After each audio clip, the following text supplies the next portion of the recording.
గ్రామ యువత ఆయనకు అభిమానులుగా మారారు. ఆయన చేస్తున్న సేవలు ఇక్కడతో ఆగిపోకూడదని రాజకీయాల్లోకి ఆయన రావాలని బలంగా ఆకాంక్షిస్తున్నారు.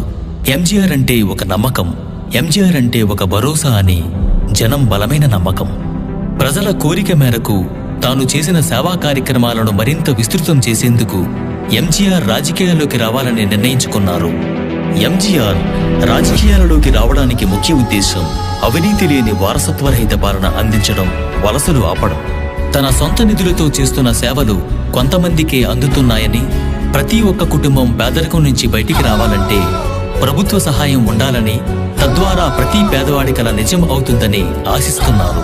ప్రజలకు సేవ చేయాలనే ఆయన ధ్యేయం ఆయనను రాజకీయాల వైపు అడుగులు వేసేలా చేసింది. రాబోయే 2024 ఎన్నికలలో ఒక అవకాశం ఇస్తే ప్రజల జీవితాల్లో నూతన వెలుగులు నింపేందుకు ఆయన కృషి చేస్తానని తెలిపారు.